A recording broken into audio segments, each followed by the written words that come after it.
depuis avril que nous avons commencé. Nous sommes à peine à 2 mois de lancement de cette nouvelle.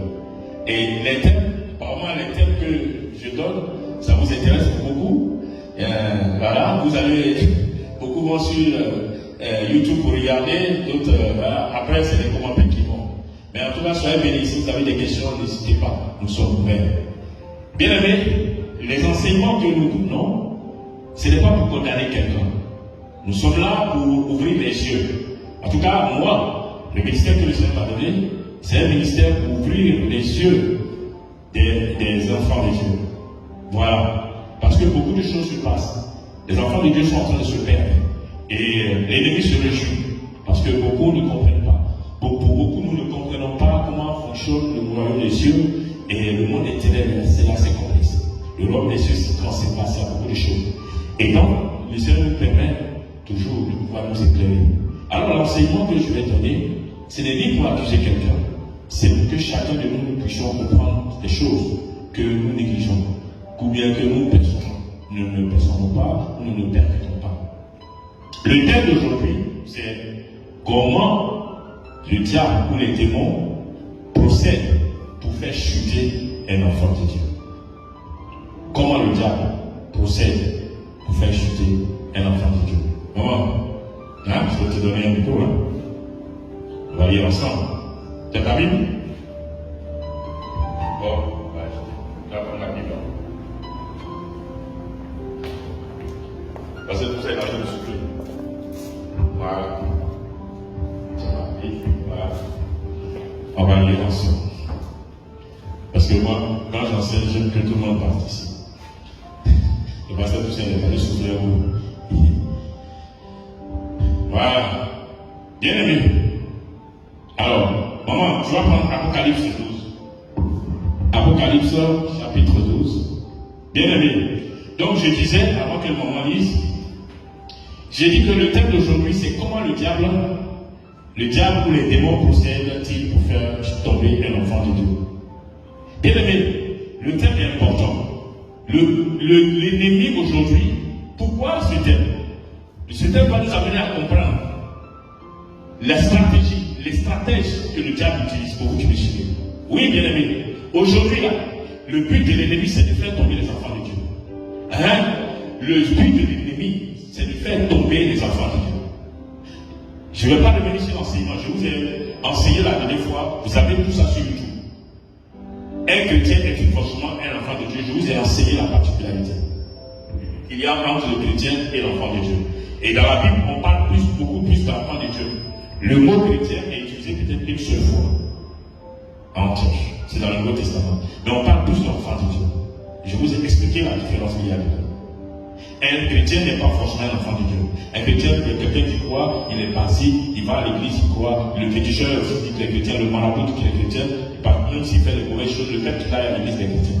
Un enfant de Dieu, on va dire un enfant de Dieu, un chrétien n'est pas forcément un enfant de Dieu. Mais un enfant de Dieu, c'est un chrétien, mais qui a crucifié la chair. Or, le chrétien basique n'a pas forcément crucifié la chair. Je vous ai enseigné ça. Tout est sur le YouTube, vous pouvez prendre. Le chrétien, l'enfant de Dieu, c'est un chrétien qui a crucifié la chair.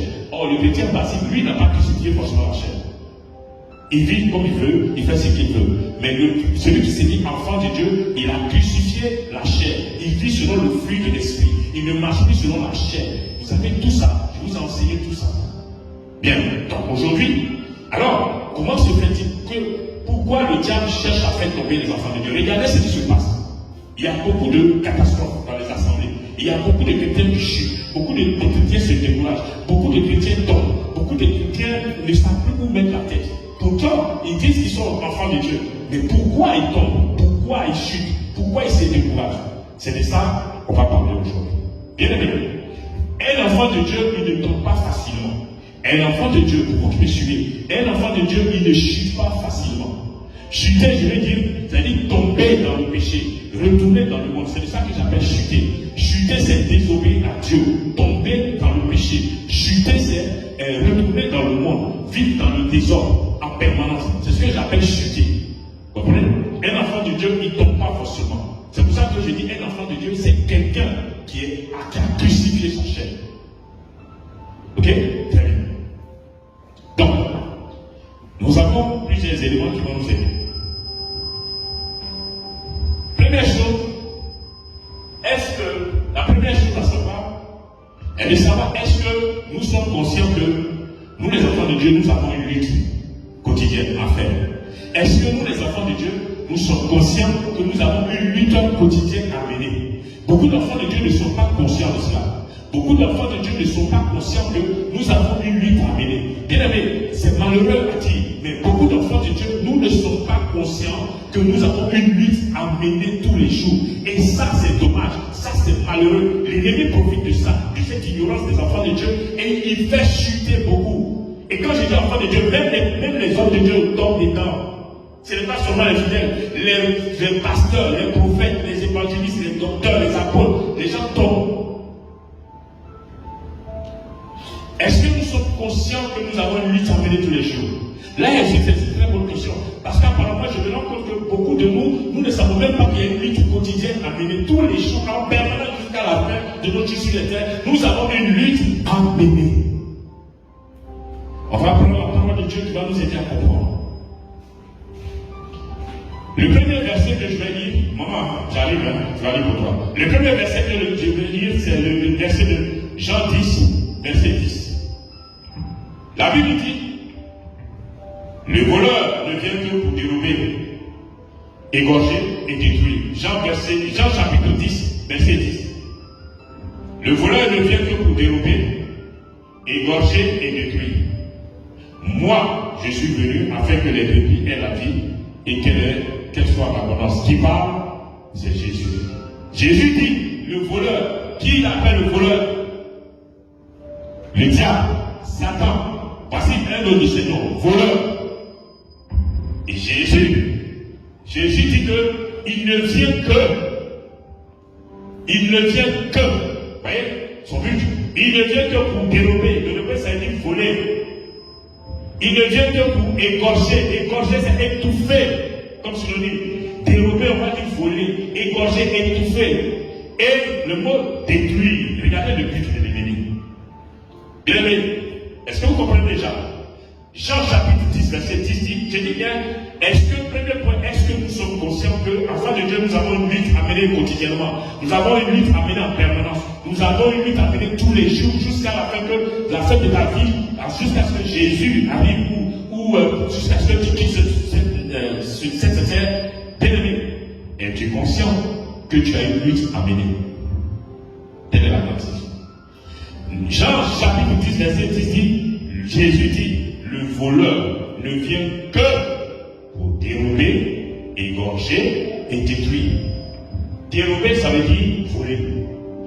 Dans égorger, il faut voir étouffer. Il vient pour voler quoi? Il vient pour voler la grâce que Dieu a mise sur toi. Il vient pour étouffer ta vie de prière. Il vient pour étouffer le potentiel, ce feu qui brûle en toi. L'ennemi vient pour l'étouffer. Et puis, lorsqu'il a volé ta grâce et il t'a étouffé, maintenant tu n'as plus de force de prière. Qu'est-ce qu'il fait? Il te détruit. Il te détruit. Bien aimé, est-ce que vous me suivez? Très bien. Première alerte, c'est Jean qui nous donne ça. L'information. Deuxième élément. On va dans Éphésiens chapitre 4, verset 26. La Bible dit, si vous vous mettez en colère, ne péchez point. Que le soleil ne se couche pas sur votre colère. Et ne donnez pas accès au diable. Éphésiens chapitre 4, verset 26 à verset 27. Il dit, ne donnez pas accès au diable. Éphésiens encore nous donne une information. Jean chapitre 10 nous donne une information.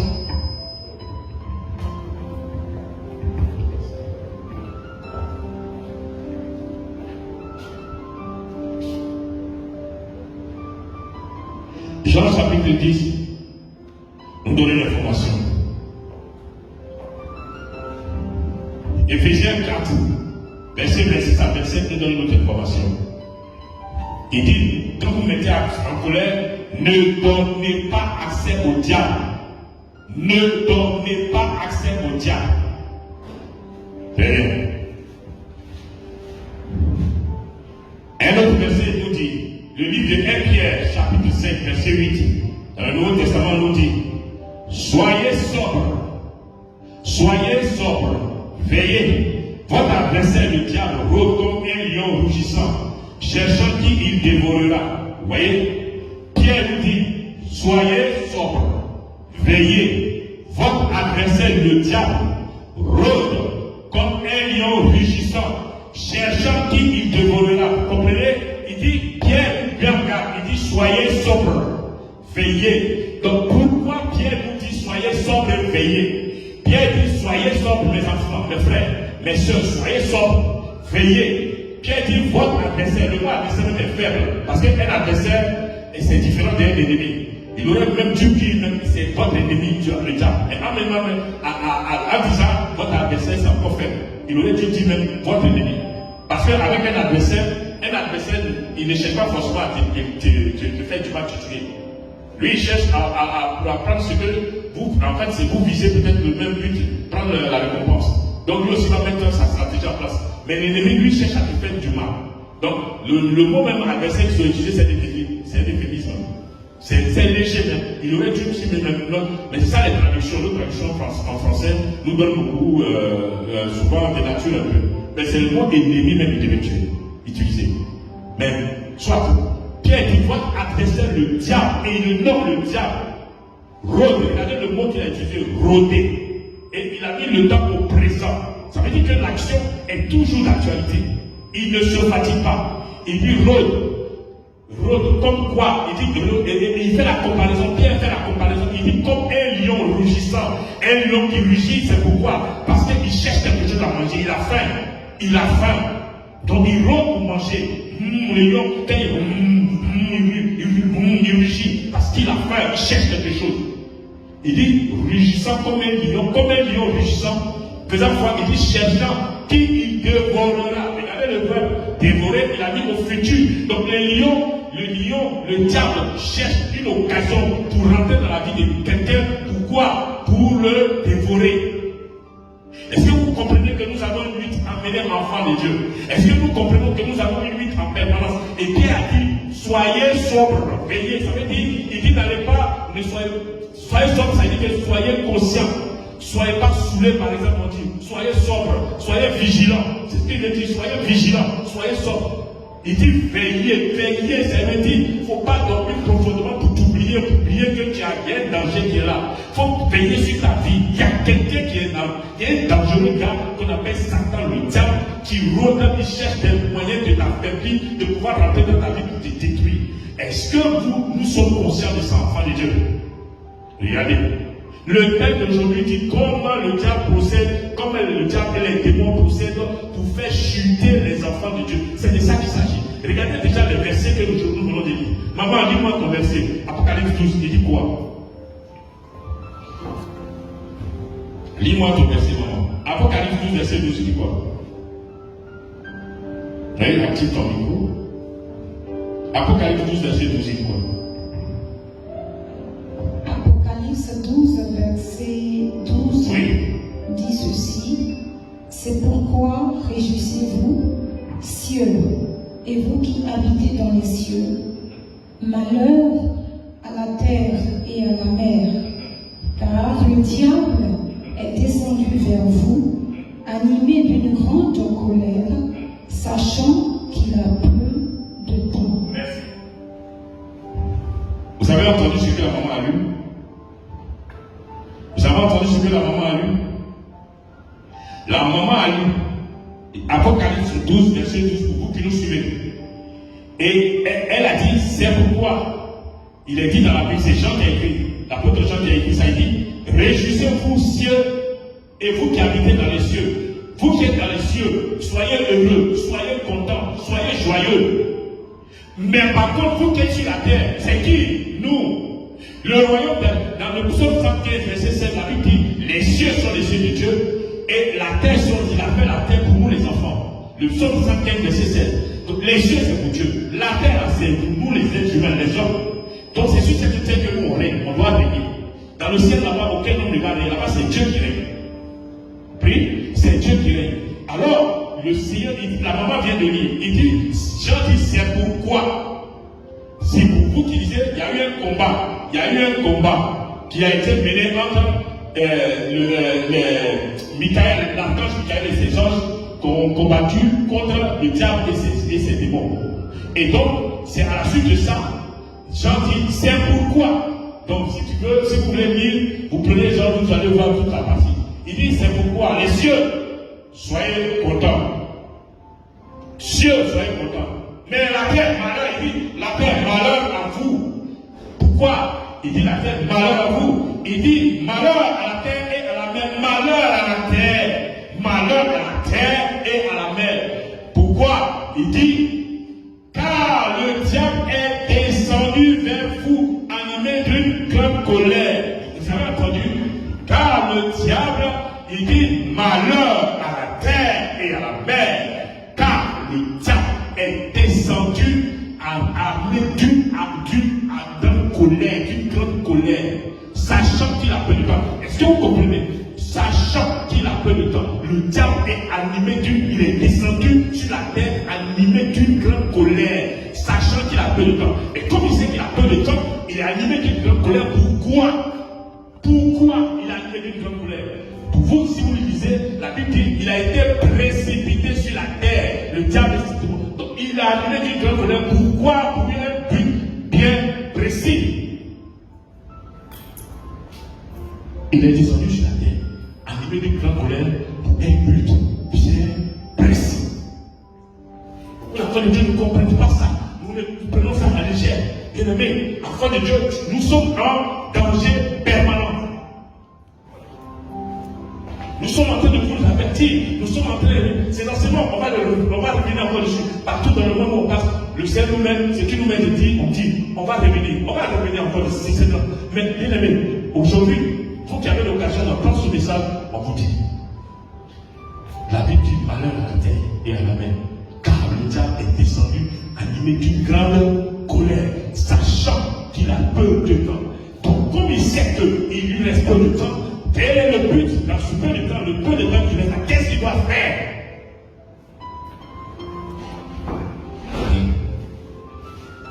Bien aimé. Et comme je vous ai dit, un enfant de Dieu ne tombe pas aussi facilement. Un enfant de Dieu. C'est pour ça que je vous ai dit, vous reprendrez, vous reprendrez mon enseignement, je ne vais pas revenir là-dessus. Peut-être une autre fois, je reviendrai là-dessus. Mais vous avez tout ça sur YouTube. Un enfant de Dieu, il est armé. C'est pour ça que je dis, un enfant de Dieu, il ne tombe pas facilement. Il ne chute pas facilement. Un enfant de Dieu est armé. Un chrétien lambda, il tombe facilement. Un chrétien lambda, il tombe facilement. Pourquoi? Parce qu'il n'a pas encore crucifié la chair et ses désirs. Donc quand tu n'as pas crucifié la chair, tu es déjà tombé. Tu mens, tu vis n'importe comment, tu es déjà tombé pour l'ennemi. Tu n'es pas un problème pour lui. Tant que tu n'as pas encore crucifié ta chair et ses désirs, pour le diable, tu es juste, tu lui appartiens. Donc pour toi là, c'est un petit problème. C'est celui qui a crucifié la chair et ses désirs là. C'est lui là qui a un problème pour le diable. Comprenez? Donc, un enfant de Dieu ne tombe pas facilement. Pourquoi? Parce qu'il a une armure, il a une armée, il a une arme, il a des armes plutôt. La Bible, alors nous allons dire. Maman, prends-moi Éphésiens 6, Éphésiens chapitre 6. On va lire ensemble. Prends-moi Éphésiens chapitre 6, verset 14 à verset 18. Il dit quoi? Cet enseignement est long, je ne pourrais pas vous donner tout. Je vais vous donner le plus possible. Et puis, voilà. Si vous avez besoin de questions, n'hésitez pas. Éphésiens chapitre 6, maman. Voilà, Éphésiens Nouveau Testament. Chapitre 6, du verset 14 au verset 18. Voilà, prends ton micro s'il te plaît. Et puis, on lit ensemble. Tu m'aides à lire. Parce que c'est quoi si tu prends ton micro? Vas-y maman, lis-moi à partir du verset 14 au verset 18. Bien aimé, regardez. Je vous dis, ici la maman va vous lire les armes du chrétien. Je dis, un chrétien, un enfant de Dieu, il est armé, il a une armure comme un soldat. Il a des armes que Dieu a mis à sa disposition. C'est pour ça qu'il ne tombe pas facilement. Quelles sont les armes que le chrétien, l'enfant de Dieu, pas le chrétien, je dis l'enfant de Dieu. Je dis bien enfant de Dieu. Et je ne parle pas de chrétien là, je parle de l'enfant de Dieu. allez-y voir la différence entre enfants de Dieu et chrétiens. Je reviens là-dessus. J'ai dit, regarde, écoutez bien, Éphésiens 6, le verset 14, verset 18. La maman, c'est les ancêtres là, je crois, il faut incliner les ancêtres là. Je crois qu'avec les micros, il faut les incliner dans le sens. Voilà, il faut les incliner dans celui-là aussi. Parce que celui-là aussi, il faut l'incliner. Je crois que, voilà, il faut l'incliner dans le sens. Parce que quand tu t'appelles là, ça fait écho. Et donc, voilà, il faut incliner et que tu augmentes s'il te plaît. Maman, vas-y, lis pour toi. Éphésiens chapitre 6, verset 14 à 18. Regardez, écoutez les armes des enfants de Dieu.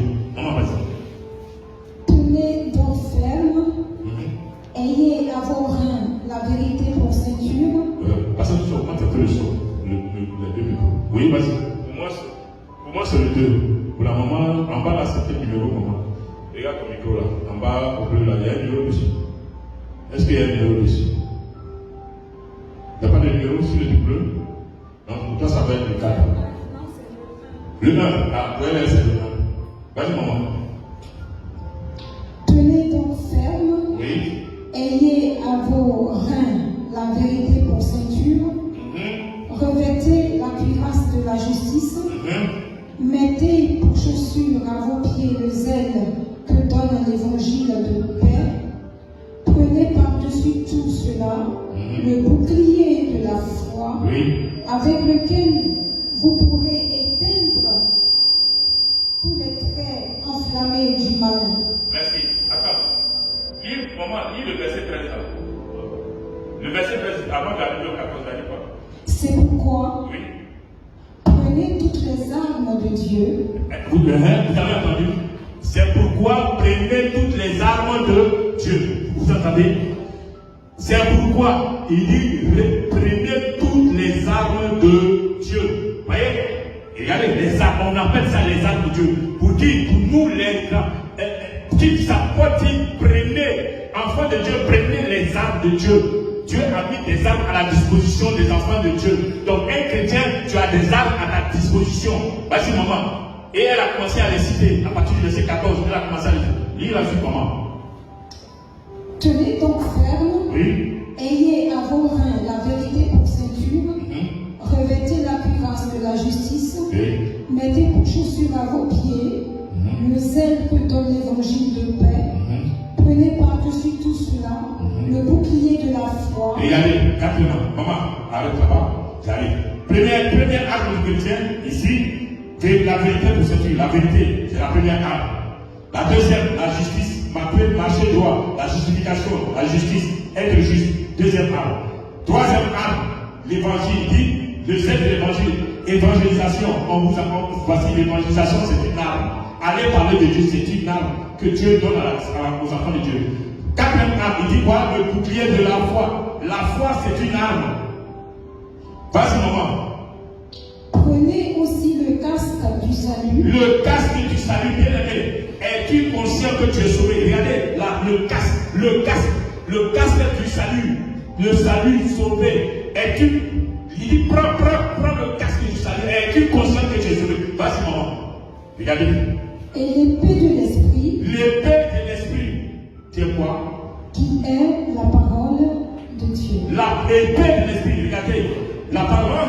Non, c'est pas possible. Continue. Il y a une autre arme encore. Faites en tout temps par l'esprit toutes sortes de prières et de supplications. Merci. Vous avez vu la prière. Regardez cette arme. Pour vous qui me suivez, regardez la maman vient de lire. Regardez la bulle du chrétien. Maman, tu gardes ton micro. Tu peux t'asseoir. Tu gardes ton micro. Fais la mission, on va lire. Vous avez lu? La maman a lu les armes de Dieu. Elle en a cité 7. 7 déjà. Ce n'est pas tout, hein. Je vous donne encore. Ça, c'est une première catégorie d'armes que Dieu a mis à la disposition des enfants de Dieu. Vous voyez, la maman a cité 6. Elle en a cité 7. Vous l'avez ça dans Éphésiens chapitre 6, du verset 14 au verset 18. Les 7 là, ça est évident. Dans toutes ces armes qu'elle a citées là, on peut les classer en deux catégories. Il y a les armes d'attaque, qu'on appelle armes offensives, et il y a les armes de protection ou armes défensives. Défensive, c'est pour se protéger, comme la foi. Et le bouclier, pour bouclier de la foi. Le bouclier, c'est pour se protéger. Comprenez? Bouclier de la foi. Le casque, protection. Être sauvé, être conscient que je suis sauvé. Le casque. Il dit quoi? L'autre, il dit l'épée de l'esprit. L'épée de l'esprit, l'épée, c'est quoi? La parole de Dieu. La parole de Dieu, elle est une arme d'attaque. La parole, proclamer la parole, manger la parole de Dieu. Et puis, l'autre arme dit, la prière, c'est une arme. Ah oui. Et on va essayer ça plus tard. Je n'ai pas le temps. Je suis en train de dire, vous citez les armes. Pour vous montrer l'armure que le chrétien, l'enfant de Dieu a. Je ne parle pas du chrétien, je dis l'enfant de Dieu. L'armure de l'enfant de Dieu. Si vous lisez dans la Bible, le nombre de fois où on cite le mot chrétien, c'est une seule fois ou deux fois, peut-être. Je dis peut-être une seule fois, c'est sûr. C'est à Antioche, c'est là-bas qu'ils ont parlé de chrétien. Mais la plupart n'ont pas d'enfant de Dieu. Si vous expliquez la Bible, regardez. Très bien. Ça, c'est une première catégorie d'âme. Deuxième catégorie que je peux vous donner. Deuxième catégorie d'âme, il y a le jeûne. Jeûner, c'est une arme. Les jeûnes que nous faisons, c'est une arme. La sanctification, c'est une autre arme. La sainteté, marcher dans la sanctification, c'est une arme. Marcher dans la sainteté, c'est une arme. Marcher dans la purification, c'est une arme. Regardez. Première catégorie, on l'a vraiment cité, il y en a 7. Là, je viens de vous donner encore une deuxième catégorie d'armes. Le jeûne, la sanctification, la sainteté, la purification, c'est une catégorie. Ce sont des armes à la disposition de l'enfant de Dieu. Je vous donne encore une troisième catégorie. La troisième catégorie, vous l'avez ça, vous l'avez ça dans Galates chapitre 7. Il dit, à partir du verset 16, il dit, je vous dis donc, marchez selon l'esprit. Galates chapitre 5, verset 16. Je vous dis donc, marchez selon l'esprit, et vous n'accomplirez pas les désirs de la chair. Et au verset 22 de Galates 5, il dit, mais le fruit de l'esprit, c'est l'amour, la joie, la paix, la patience, la bonté, la bénignité, la fidélité, la douceur, la tempérance. La loi n'est pas contre ces choses. Donc, Galates 5, du verset 22 au verset 23, vous donne encore des armes qui sont à la disposition de l'enfant de Dieu. Le fruit de l'esprit, il y en a là-bas, il y en a cité, je crois, il y a des lois à la voix neuve. Vous voyez, la maman a cité 7. Je vous en ai encore donné une deuxième catégorie. Je vous ai encore donné 4. Et là encore, je viens de vous donner encore d'autres armes de Dieu pour les enfants. Le fruit de l'esprit, l'amour, la joie, la paix. Ah oui, l'amour c'est une arme. L'amour c'est une arme. La joie c'est une arme. Ça vous paraît? Oui. C'est pour ça que la Bible même dit, Jésus dit, soyez toujours joyeux. Parce que la joie seule, l'ennemi peut te détruire. Il y a des gens qui n'ont pas de joie de vivre. Et le nombre de joie de vivre tue les gens. L'ennemi profite de ça. Il y a des gens qui n'ont pas de joie de vivre. Ils sont toujours tristes. Mais la tristesse appelle un esprit d'amertume en toi. Et l'ennemi peut profiter de ça pour te tuer. C'est pour ça que pourquoi Jésus dit, la Bible dit, soyez toujours joyeux. Il y a un problème. C'est un accès. Il dit le fruit de l'esprit, c'est l'amour. Il commence par l'amour. Après, il dit la joie. Bien aimé, la joie, c'est une arme. L'ennemi n'aime pas les gens qui sont joyeux. Les enfants de Dieu, vous devez apprendre à être joyeux. Parce qu'un enfant de Dieu qui est tout le temps triste, c'est pas bon. Vous pensez que c'est triste. La Bible dit les armes avec lesquelles nous luttons sont plus puissantes par la vertu de Dieu pour remplacer les forces des forteresses. Il dit, elle pénètre jusqu'à jouer, diviser, voir, partager, jouer, jouer. Vous imaginez? Comment se fait-il que tu dis, est-ce que vous imaginez que la joie peut être une arme? Vous n'avez pas vu que souvent, les gens qui vous en veulent du mal, quand vous êtes joyeux, ça les énerve. Vous n'avez pas remarqué ça? Quelqu'un, il t'en veut. Il fait tout pour te faire du mal. Mais le fait que toi tu sois joyeux, ça l'énerve. Vous ne voyez pas? Avant pour lui, pourquoi le fait que toi tu manifestes la joie, alors que lui il cherche à te faire du mal, toi tu manifestes la joie, ça l'énerve. Comprenez qu'il y a quelque chose. C'est une arme de Dieu pour déstabiliser. L'ennemi te fait du mal et puis tu changes. Tu dis, moi je ne souffrirai. Il est malade. Lui il cherche à te faire du mal, toi tu fais la joie. Mais ça le déstabilise. Vous voyez, je viens de vous donner des armes. Vous voyez la rue du chrétien, vous voyez la rue de l'enfant de Dieu. C'est pour ça que je dis, un enfant de Dieu, il ne tombe pas facilement, il ne chute pas facilement. J'ai dit bien, je ne parle pas d'enfant de Dieu, je ne parle pas de chrétien. Ne venez pas me fatiguer avec chrétien. Et je ne parle pas de chrétien, je suis en train de parler d'enfant de Dieu. T'as crucifié la chair et tes désirs. Hein? Je ne parle pas du chrétien là-bas. Le marabout qui est chrétien, lui, il n'a pas touché la chaîne. Il est marabout, féticheur, il fait ses choses. Chrétien qui vit dans le désordre, tu n'es pas tu es chrétien, mais tu n'es pas l'enfant de Dieu. L'enfant de Dieu. On n'est pas l'enfant de Dieu, on n'a pas le temps de tout expliquer. Le temps pas. Bien aimé. Je vous ai donné 3 catégories d'âmes. La maman a cité 7. Dans Éphésiens 4, Éphésiens 6, verset 14, verset 18. J'ai cité. Moi encore, je viens donner une deuxième catégorie. Le gel, la sanctification, la sainteté, la purification. Encore, je viens donner une 3e catégorie d'âme. Le fruit de l'esprit. Vous savez tout. Je vais vous donner une 4e catégorie. 4e catégorie. Moi, j'ai appelé la 4e catégorie, là, moi, j'ai appelé ça âme de décision massive. Le baptême du Saint-Esprit. Le baptême de feu. Jean-Baptiste a dit, moi, je vous baptise d'eau. Mais celui qui vient après moi, lui, il va vous baptiser du Saint-Esprit et de feu. Parce que nous avons le baptême du Saint-Esprit, où tu parles à main ailleurs. Parce qu'une âme puissante encore, le parlant, le baptême du Saint-Esprit déclenche le parlant. Mais quand tu parles à main, la Bible dit, tu dis des mystères, les démons ne comprennent pas ça. Tu as dit parler à main, tu mélanges tout. La Bible dit, tu parles à l'esprit, à Dieu, tu sais comprendre. Mais les démons ne comprennent pas. Mais même le parler à langue, il y a deux sortes de paroles. Il y a le parler à langue que tu parles pour te fortifier toi-même. Comme je dis, c'est une arme, voilà, des décisions matières. Le baptême du Saint-Esprit, le baptême du Saint-Esprit, mais il y a le parler à langue, c'est un élément qui te permet de savoir que tu es baptisé dans le Saint-Esprit. Mais il y a une norme, c'est pas le baptême du feu. Le feu, il consume tout. Ça brûle en toi. Tu ne peux même pas, tu es chargé. Mais le baptême du feu, ça consume. Ça te prend. Tu es immergé dans la puissance de l'esprit. Le diable, c'est une âme puissante. Ça, cette catégorie, la catégorie, j'ai appelé ça âme de décision massive. Partir de cet esprit, partir de là, c'est dangereux. Regardez la nuit regardez toutes les armes que les enfants de Dieu ont à leur disposition. Beaucoup les armes n'ont pas ça. Mais le problème, c'est que comme beaucoup. Bon, certains ne sont pas enseignés. Ça aussi, c'est plutôt faux. D'autres aussi, ils sont enseignés comme ça, mais ils ne prennent pas ça. Bon, maintenant, après, nous, on ne peut que vous donner. Bon, après, chacun fait ce que moi, je vous donne l'enseignement. C'est que l'Esprit de Dieu m'enseigne, je vous donne. Après, chacun fait ce qu'il veut. Moi, je suis là pour condamner. Je suis là pour vous instruire. Je vous donne. On vous le rappelle. Bien aimé, nous sommes dans des temps dangereux. Dangereux.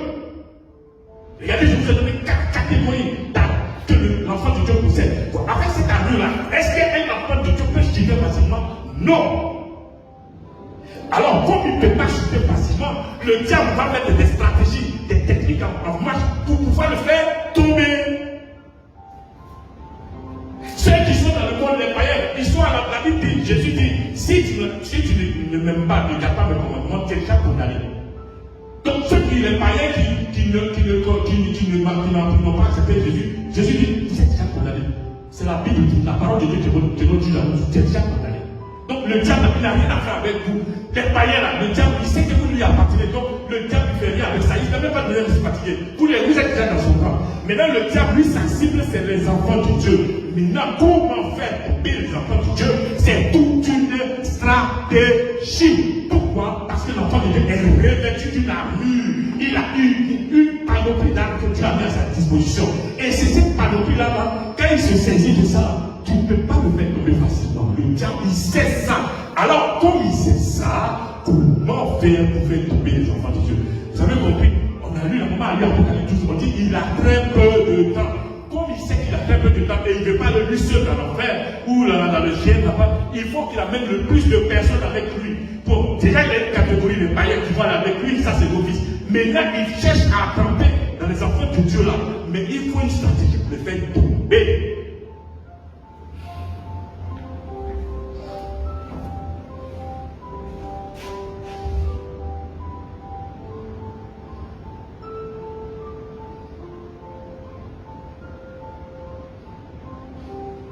Bien aimé, il faut comprendre quelque chose. Un enfant de Dieu, dès l'instant où tu as accepté Jésus-Christ comme Seigneur et Sauveur, bien aimé, il faut comprendre que tu seras toujours combattu. Bien aimé, écoute-moi. Écoute-moi. Toi qui me regardes, après te poser vos questions, que tu sois, écoute-moi très bien. Un enfant de Dieu, dès l'instant où tu as accepté Jésus-Christ comme Seigneur et Sauveur, tu marches là.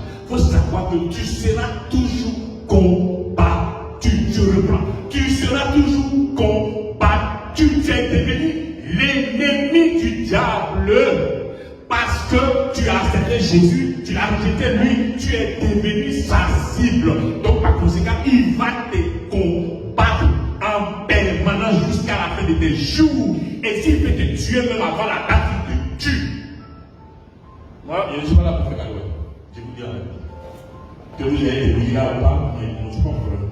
Ce n'est pas pour milliards de démons. Elle dit, l'argent aussi j'ai vu. Bien aimé, moi je travaille en France. Je travaille dans une autre société. Je suis ingénieur, j'étais bien payé aussi. Donc moi aussi j'ai eu l'argent. Et quand Dieu m'a appelé là, c'est pas à cause de l'argent. Mais Dieu peut voir toutes choses. Donc si c'est pas assez, c'est pas à cause de l'argent, vous restez. Bon. Je suis en train de vous donner la vérité. Mais regarde.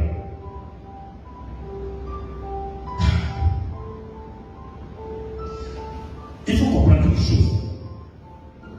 Si le diable ne te combat pas, bien aimé, si tu dis le diable ne te combat pas, il faut savoir que tu es dans son camp. Si le diable ne te combat pas, tu dis que toi tu es l'enfant de Dieu, et puis le diable ne te combat pas, c'est que tu n'es pas un enfant de Dieu. Si tu dis que toi tu es un enfant de Dieu, et tu dis que le diable ne te combat pas, c'est que tu n'es pas un enfant de Dieu. Parce qu'un enfant de Dieu, le diable te combat toujours. Si le diable ne te combat pas, ça veut dire que tu es dans son camp. Parce que Belzébul ne peut pas se tuer là, Belzébul. Jésus a dit comment Belzébul peut se fragiliser, comment il peut se combattre lui-même. Est-ce que si se combat lui-même Belzébul, il peut résister? Hein? Si toi-même tu te combats, tu peux résister. Mais non! Je vais vous donner des versets. Regarde. Maman, prends Marc chapitre 3. Marc chapitre 3. Tu vas me lire Marc chapitre 3, verset 23, verset 26. Moi je vous lis, regardez bien aimé. Moi je vous lis Matthieu 12, verset 25. Maman, toi tu peux prendre Marc chapitre 3, verset 23, verset 26. Parce que vous c'était où même? Mais tu as pu prendre combien de temps? Ok. Bon. Donc, c'est bon, tu as ton micro là-bas parce que tu sais. Ok. Donc, alors, dans ce cas, maman, toi tu as pris Marc chapitre 3, verset 23, verset 26. Pasteur Toussaint, lis-moi Matthieu 12, verset 25, il dit quoi? Matthieu 12, verset 25, il dit quoi?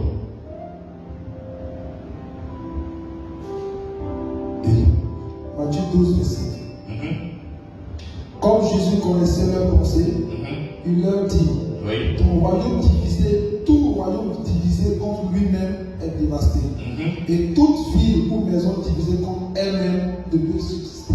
Tout royaume divisé contre lui-même est dévasté. Tout royaume qui est divisé contre lui-même, tu es dévasté. Il dit, et il continue, il dit, et toute ville ou maison divisée contre elle-même ne peut subsister. Tu ne peux pas. Est-ce que tu peux subsister? Tu ne peux pas. Maman, lis pour toi. Marc chapitre 3, verset 23, verset 26. Il dit quoi? Marc chapitre 3. Oui. Je lis à partir du verset 23. Marc 3, oui, à partir du verset 23, verset 26. Il dit quoi? Jésus les appela et leur dit sous forme de parabole. Oui. Comment Satan peut-il chasser Satan? Si un royaume est divisé contre lui-même, oui. Ce royaume ne peut subsister. Et si une maison est divisée contre elle-même, cette maison ne peut subsister. Merci. Merci. Si donc Satan se révolte contre lui-même, il est divisé et il ne peut subsister. Mais c'est en fait de lui. Mais c'en est fait de lui. Merci. Vous avez entendu? Vous avez entendu? J'ai dit, si le diable ne te combat pas, c'est que tu es rentré de l'autre côté. Tout enfant de Dieu, tu es combattu. Dès l'instant où tu es l'enfant de Dieu, tu es combattu.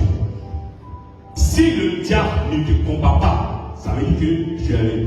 Donc, le pasteur tout ça vient de lire, la maman aussi vient de lire.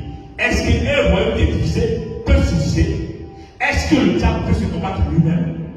Donc si tu dis que toi tu es l'enfant de Dieu et tu dis que le diable ne t'attaque pas, tu n'as pas de preuve dans ta vie depuis que tu es chrétien, c'est que mon ami, il faut revoir ta chrétienté, ton christianisme, ou revoir ça. Ça veut dire que tu es tenté de l'autre côté. Parce que le diable est armé d'une ardente colère contre les enfants de Dieu. Donc tant que tu es un enfant de Dieu, il va te combattre. Si le diable te laisse en paix, ça veut dire que tu es rentré dans son camp. Donc tu n'as qu'à te revoir. En fait, tu es rentré dans son camp. Il te laisse tranquille. Parce que tu fais il n'y aura pas de combat puisque tu fais son travail. Il va te laisser suffire tranquille. Mais dès l'instant où tu ne fais pas sa volonté, il te combat. Vous avez entendu? Moi je suis là pour vous éclairer. Très bien.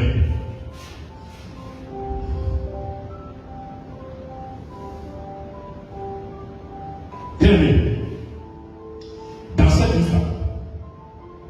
Dans cette vie-là, il ne faut pas se tromper d'adversaire. Maman, on va lire.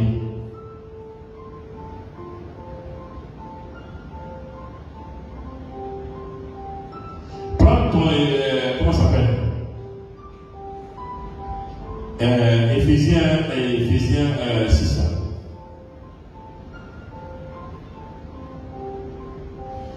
Et lit la verse Éphésiens,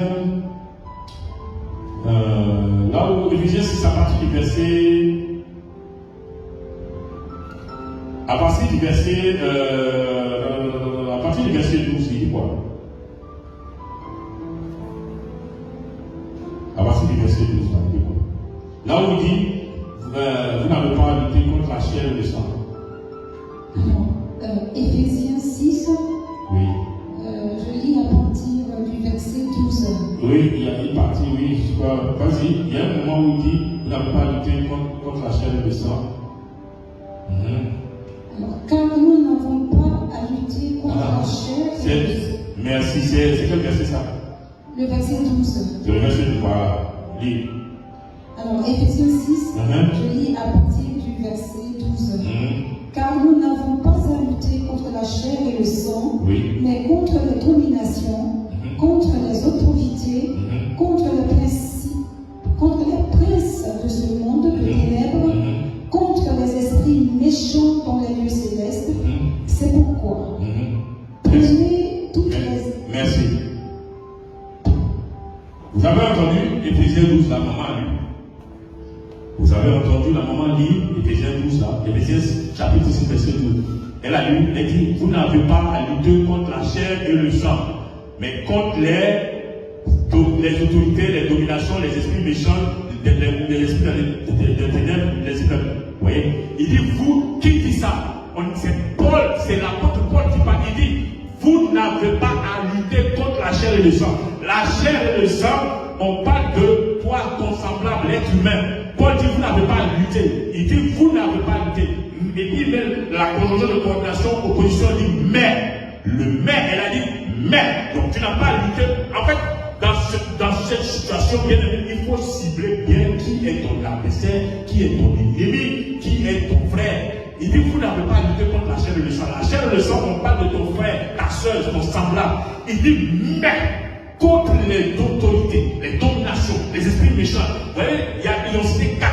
C'est-à-dire c'est la classification des démons sur le diable. On cite donc, pas la peine de dire, il y a une lutte à mener, mais il faut bien identifier qui est ton ennemi, qui est c'est qui, avec qui tu combats. Il dit qu'il n'a pas à lutter contre ton frère et ta soeur. Il dit, mais vous avez à lutter contre. Il est capté. Est-ce que tu es conscient qu'il y a une lutte avant Dieu? Êtes-vous conscient que nous avons une lutte permanente? Est-ce que nous en sommes conscients? Beaucoup ne sont pas conscients. Le diable a dit de tuer les gens. Il est en train de les éliminer. Il tombe tous les jours. Bien aimé, on ne dit pas que l'enfant de Dieu ne peut pas tomber. Je dis, il ne tombe pas facilement. Il tombe difficilement. Et je vais vous montrer la stratégie. Comment les enfants de Dieu peuvent faire tomber les gens. Bien aimé, on est dans un combat permanent.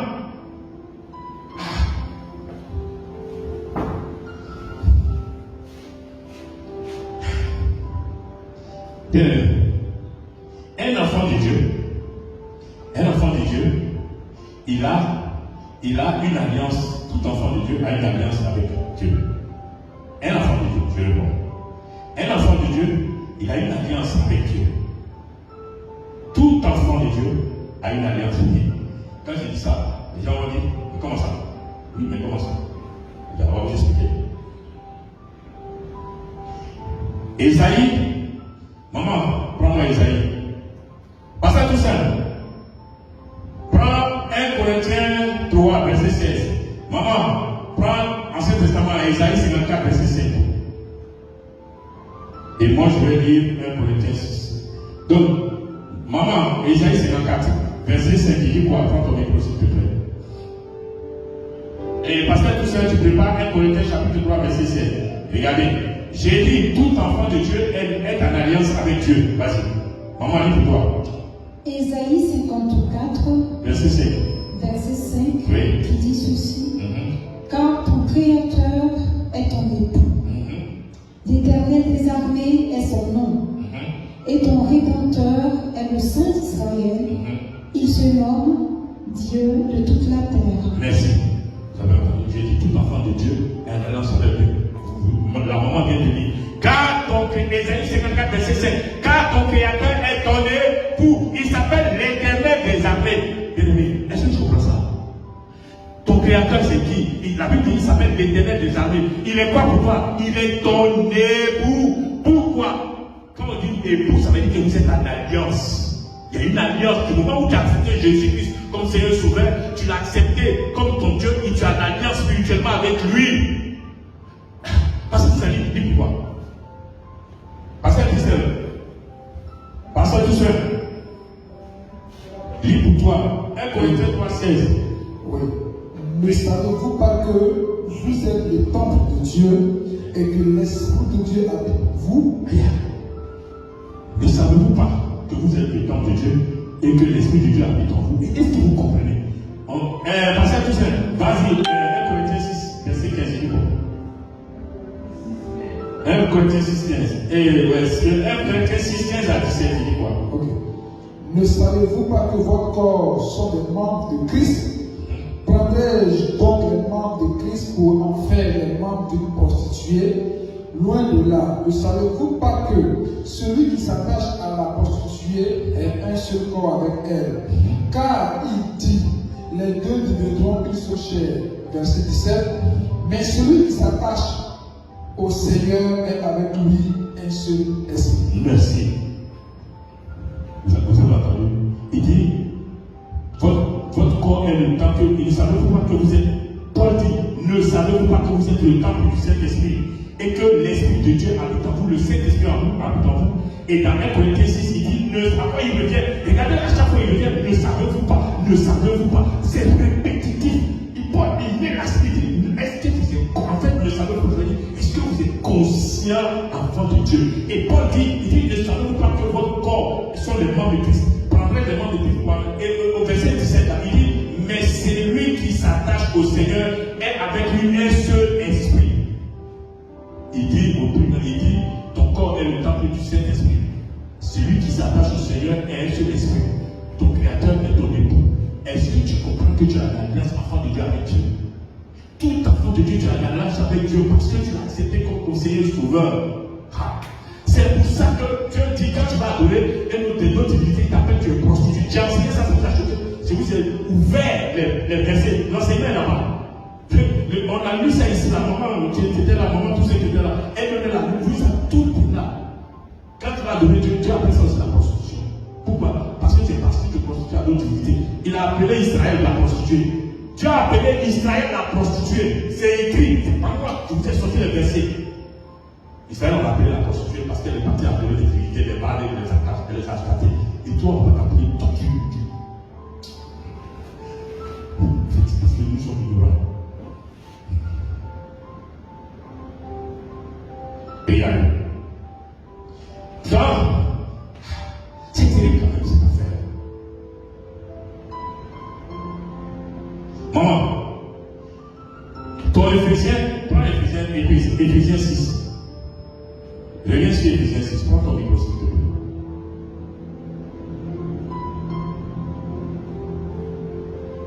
Éphésiens 6, à partir du verset 10 à 11. Tu l'as lu, mais lis-le. À partir du verset 11, il dit quoi?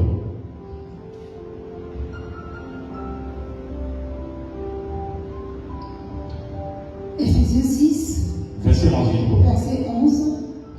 Revêtez-vous de toutes les armes de Dieu, afin de pouvoir tenir ferme contre les ruses du diable. Merci. Regardez. Non, maman, attends. Ne finis pas comme vous finissez. Et la maman a lu, verset 11. Revêtez-vous de toutes les armes de Dieu, afin de pouvoir tenir ferme contre les ruses du diable. Lis le verset 13. Regarde, elle vient de lire le verset 11. Maman lit le verset 13. Il dit quoi? Verset 13. Oui. C'est pourquoi prenez toutes les armes de Dieu, afin de pouvoir résister dans le mauvais jour et tenir ferme après avoir tout surmonté. Merci. Oui, regardez. Pourquoi selon vous, Paul revient 2 fois, il persiste. Revêtez-vous de toutes les armes de Dieu afin de pouvoir tenir ferme par le militaire au risque du diable. Et il dit, c'est pourquoi encore prenez les armes de Dieu afin de pouvoir dire pourquoi à chaque fois il revient. Pourquoi la répétition elle est pédagogique, mais la répétition active, c'est qu'il y a quelque chose à dire, répétez-vous. Et puis il dit, tenir ferme, c'est pas tenir simplement, mais il faut tenir ferme au risque du diable. Il dit, et puis il a dit quelque chose, il dit, après avoir tout surmonté, le combat est rude. Il dit, après avoir tout surmonté quoi? Les attaques, les épreuves, mon ami, tu es un enfant de Dieu. Le diable en permanence. Pourquoi Paul revient là-dessus? Il revient là-dessus. Parce que Paul est en train d'attirer, ce combat est rude. Il dit, il faut tenir ferme. Parce que, pourquoi il dit tenir ferme? Parce que beaucoup n'étaient pas fermes. Ils tombent, l'ennemi fait tomber, le diable fait tomber, chuter les enfants de Dieu. C'est compliqué. Des pasteurs tombent, des prophètes tombent, des évangélistes tombent, des pasteurs tombent, des docteurs tombent, des apôtres tombent. C'est rude. Le combat est rude. Le combat est rude, enfant de Dieu. Le combat que nous menons, il est rude. Tu sais l'enfant de Dieu, le combat est rude.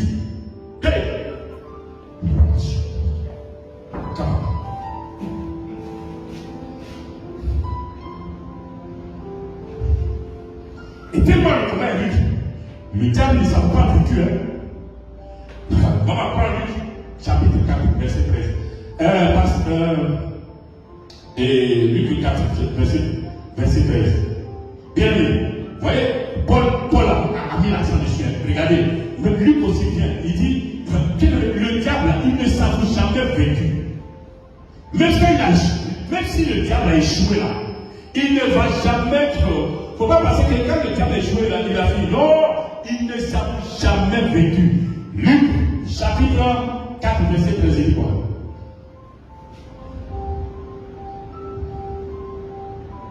Luc 4, verset 13. Oui. Après l'avoir tenté de toutes ses manières, le diable s'éloigna de lui jusqu'à un moment favorable. Merci.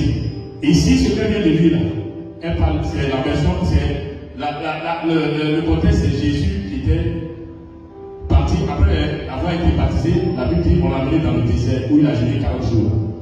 Il est resté dans le jeûne, il a prié 40 jours. Et après, le diable est venu le tenter plusieurs fois. Et à la fin, la Bible dit, le diable, comme le diable n'a pas réussi, la Bible dit, le diable, après l'avoir tenté de toutes les moyens, il dit, après l'avoir tenté de toutes les manières, on va voir, décortiquer ça. Après l'avoir tenté qui? Ça là, c'est le contexte de Jésus. Le diable est venu tenter Jésus par toutes les manières. Il dit, comme il n'a pas réussi, qu'est-ce qu'il a fait? Il dit, ici, la Bible dit, il s'est éloigné jusqu'à un autre moment favorable. Vous imaginez? Et 1 Pierre dit que, il dit, soyez sobre, votre adversaire, le diable, comme un lion rugissant, cherchant qui il dévorera. Les deux versets se complémentent. La Bible dit Jésus, il a tenté Jésus comme il n'a pas dit. Il s'est éloigné jusqu'à un moment favorable.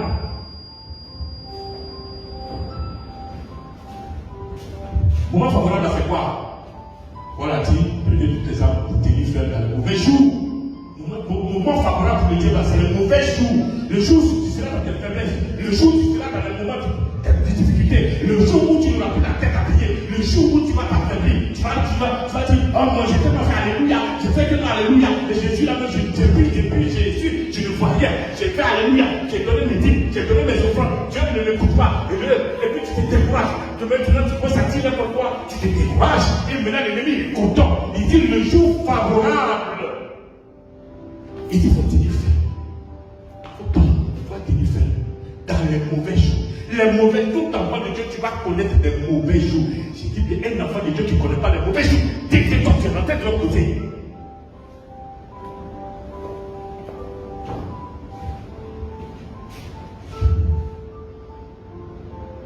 Mais alors, posons-nous la question. Cet enseignement, il est tellement long, je ne pourrais pas vous donner, je vais vous donner l'essentiel. Et on va prendre un cas pratique. La question qu'on peut se poser, pourquoi le diable cherche à faire tomber les enfants de Dieu? Quel est le but qu'il cherchait? Alors, on peut se poser cette question. Une fois qu'on a vu depuis le début, je vous ai démontré tout ça. Maintenant, la question importante, c'est de savoir, mais alors, pourquoi? Mais dans les explications que j'ai données, j'ai déjà donné même répondu à cette question. Mais pourquoi il cherche à faire tomber les enfants de Dieu? Quel est le but qu'il cherchait? Mais parce que la maman a lu tout à l'heure. La maman a lu, maman, prends Apocalypse 12 là. Le premier point, j'ai dit même, pourquoi le diable cherche à faire tomber les enfants de Dieu? Quel est le but qu'il cherchait? Le premier point, il n'est pas content du fait que le diable n'est pas content. Le but qu'il cherchait, pourquoi il veut faire tomber les enfants? Il n'est pas content parce qu'il a été précipité sur la terre par rapport au combat qu'il a mené avec les anges. La maman, lis-moi ça, maman, s'il te plaît. Apocalypse 12, verset 10 au verset 11, il dit quoi? Et j'entendis dans le ciel une voix forte qui disait, maintenant le salut est arrivé. Même, tu peux remonter au verset 8. Là où il dit, Michael et ses gens vont partir. Mais ils ne furent pas les plus forts. Voilà, le verset 7 alors. Voilà, oui. Et il y eut une guerre dans le ciel. Michel et ses anges combattirent contre le dragon. Merci, vas-y. Et le dragon et ses anges combattirent. Mais ils ne furent pas les plus forts, et leur place ne fut plus trouvée dans le ciel. Merci, monsieur. Et il fut précipité le grand dragon, le serpent ancien, appelé le diable et Satan, celui qui séduit toute la terre. Il fut précipité sur la terre, et ses anges furent précipités avec lui. Oui. Et j'entendis dans le ciel une voix forte qui disait, maintenant le salut est arrivé, ainsi que la puissance, le règne de notre Dieu et l'autorité de son Christ. Car il a été précipité, l'accusateur de nos frères, celui qui les accusait devant notre Dieu, jour et nuit. Vas-y. Ils ont vécu à cause du sang de l'agneau et à cause de la parole de leur témoignage. Et ils n'ont pas aimé leur vie jusqu'à craindre la mort. Merci. Vous voyez, il y a eu un combat. Michael, l'archange Michael, qui est le chef d'état-major de l'armée là-bas de Dieu, a combattu avec le diable et ses démons. Michael et son groupe, ses anges, ils ont combattu contre le diable et ses démons. Mais ils n'ont pas, Michael et ses anges au plus fort. Ils ont été précipités sur la terre. Et ils ont été, voici les raisons pourquoi ils cherchent à faire tomber. Ils l'ont combattu là-bas, comme il n'a pas été trouvé, il n'a pas été plus fort, on les a précipités sur la place. Parce que la Bible dit, vous n'avez plus de place là-haut, ils n'ont plus de place là-haut, on l'a débarqué, précipité sur la terre. Voici des raisons, ils cherchent à faire tomber l'enfant de Dieu. Voici un élément important. On va aller. Deuxième élément, le diable cherche à briser l'alliance entre Dieu et toi. Ah oui, vous avez lu tout à l'heure, j'ai dit bien, l'enfant de Dieu est l'alliance avec Dieu. On a lu les versets, ton diable, ton Dieu est ton créateur, le Saint-Esprit habite en toi, tu es en Dieu, tu es un Saint-Esprit. Il cherche à briser l'alliance qu'il y a entre toi et Dieu.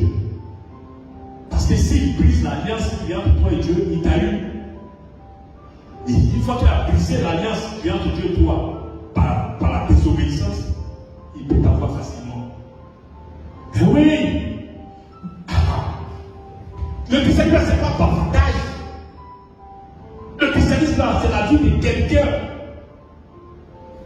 Il cherche à briser. Jésus a dit même, il dit, le diable vient, mais il n'a rien de lui en moi. Et comme Jésus, le diable n'a rien trouvé de lui en Jésus, il n'a pas pu vaincre Jésus. Bien-aimé, regardez, le diable cherche à briser ton alliance enfant de Dieu. Il cherche à briser ton alliance avec Dieu. Oui, parce qu'à cause du péché, s'il a brisé ton alliance, il a brisé ton alliance avec Dieu, il prend le dessus sur toi. Ah, s'il a brisé ton alliance avec Dieu par le péché, il prend le dessus sur toi. Pourquoi? Parce que le péché devient un voile entre toi et Dieu. Le péché a une odeur mauvaise. Et comme Dieu n'aime pas l'odeur du péché, il va te repousser comme il a poussé Adam et Ève dehors du jardin à cause de la mauvaise odeur du péché. Ah, il cherche à briser ton alliance. Par la désobéissance, par le péché, il brise ton alliance. Voici les raisons pour lesquelles il cherche à faire tomber les enfants de Dieu. Hey.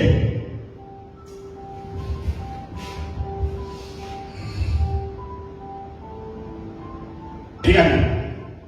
Ésaïe 59, verset 2 dit, je vous ai dit que il brise la vie, il cherche à te faire tomber, c'est de mettre un voile, un mur entre toi et Dieu, de t'éloigner de Dieu par le péché, l'iniquité. Regardez, il y a deux versets. Ésaïe 59, verset 2 dit, mais ce sont vos crimes qui mettent une séparation entre vous et votre Dieu. Ésaïe 59, verset 2. Mais ce sont vos crimes qui mettent une séparation entre vous et votre Dieu. Ce sont vos péchés qui vous cachent sa face et l'empêchent de vous écouter. Ésaïe 59, verset 2. Le livre de Jérémie, chapitre 5, verset 10. C'est à cause de vos iniquités que ces dispensations n'ont pas lieu. Ce sont vos péchés qui vous privent de ces biens. Vous voyez, Jérémie 5, verset 25, et Isaïe 59, verset 2. Il dit, ce sont vos crimes. Le péché est un crime. Pourquoi Dieu? Il dit, ce sont vos crimes qui mettent quoi? Un voile. Donc le péché constitue un voile. Le diable, s'il arrive à briser ton alliance par le péché, il a mis un voile entre toi et Dieu. Pour Dieu, c'est un crime, le péché. Un criminel, qu'est-ce que tu fais? Tu commets des crimes, on fait quoi? Coup pénal, on va te juger, tu vas aller en prison. Et bien ça, le péché, c'est un crime, c'est Dieu, c'est ça. Désobéir au roi de Dieu, c'est un péché, c'est un crime. Donc le diable, ça cherche ça. Comme lui, il a fait ça et qu'on l'a précité sur la terre, il cherche à te mettre dedans. Comme ça, toi aussi, tu vas faire ça. Et puis Dieu va être fâché contre toi. Et le péché a une mauvaise odeur devant Dieu. Comme ça, lui, tu as pu le voir. Et est-ce que vous me comprenez?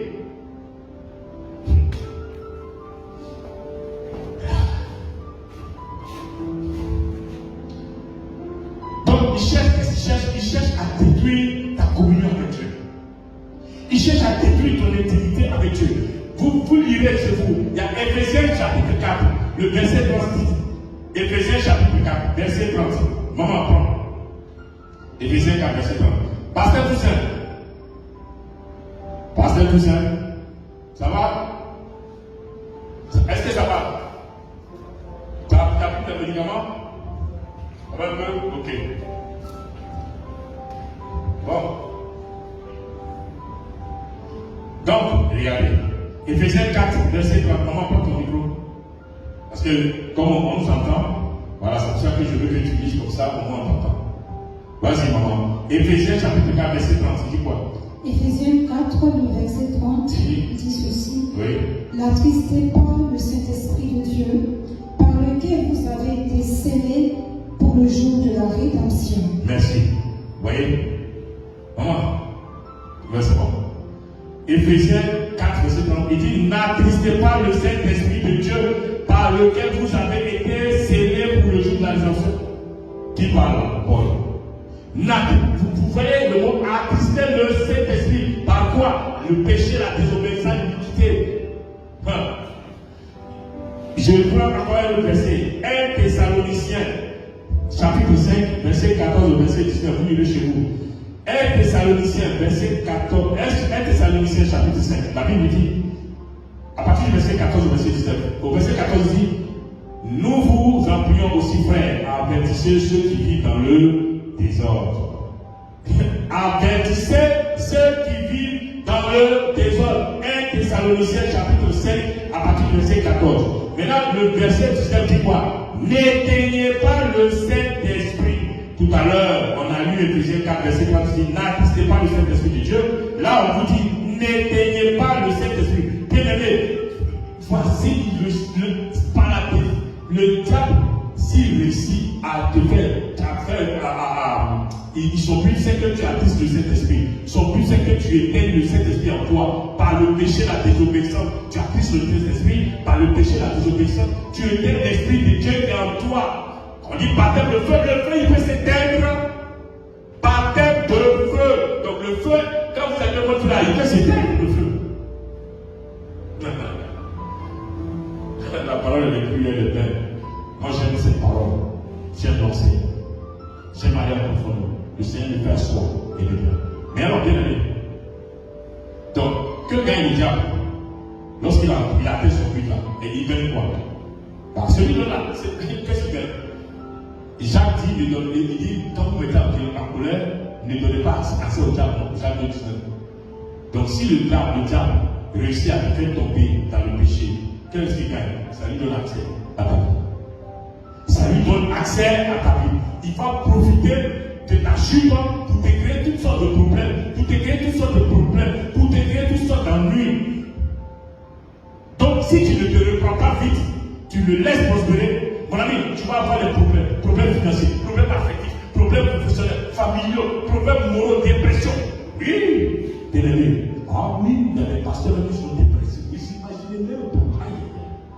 Vous imaginez même pas. Les gens pensent que c'est non. Il y a des pasteurs qui sont dépressés. Ça paraît comme un pasteur qui est dépressé. Et oui, malheureusement. Parce que parfois les problèmes sont trop.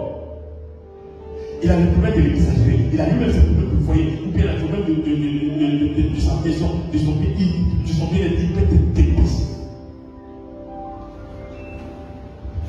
Et pourtant, il ne doit pas l'être. Mais ça nous ramène à dire que nous sommes seulement que des êtres humains. Comment le pasteur lui-même peut être dépressé? Ça te ramène à dire que tu es juste un être humain. Tu n'es qu'un instrument dans le monde. Donc tu dois toujours te protéger en tant qu'être humain. Tu es aussi fragile comme lui. Les problèmes peuvent être trop jusqu'à ce que tu craques. Tu deviens dépressif. Il y a la femme d'un pasteur ivoirien en France. Il y a 8 années. La femme d'un pasteur ivoirien en France. La femme est partie se chuchoter, elle a sauté du 4e étage. Elle est femme de pasteur. La femme d'un pasteur est allée se chuchoter du 4e, 5e étage. Elle s'est sautée, elle a sauté, elle s'est suicidée.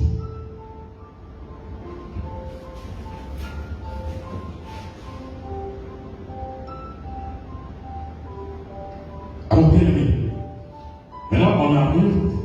Alors, je vais vous montrer, je vais prendre de manière générale, je vais vous montrer maintenant comment les démons procèdent pour faire tomber les gens. Comment les démons, les diables procèdent pour faire chuter les enfants de Dieu. Ce n'est pas exhaustif. Je vous donne, je prends un cas un peu global, juste pour vous donner une idée. Après, il a plusieurs stratégies. On va prendre un qui se ressemble, un processus qui supporte pour faire tomber les enfants de Dieu. Et ça marche pas pour le cas. On va prendre l'exemple, par exemple, quand il veut faire tomber quelqu'un dans le péché du sexe. Ou bien quelqu'un qui va pousser dans le vol. Mais prenons le cas, il veut faire tomber quelqu'un dans le péché du sexe. D'accord? Le péché du sexe, c'est quoi?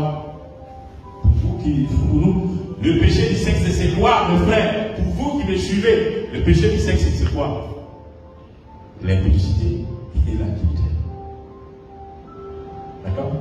Maintenant, l'impudicité et l'adultère, il y a aussi des variantes. Il y a l'impudicité morale et l'adultère morale. La parole de Dieu dit quelque chose. Jésus a dit, si tu regardes une femme pour la convoiter dans ton cœur, tu as commis l'adultère avec elle. Sans même aller faire l'acte, tu l'as regardé dans tu l'as convoité dans ton cœur, tu as commis l'adultère.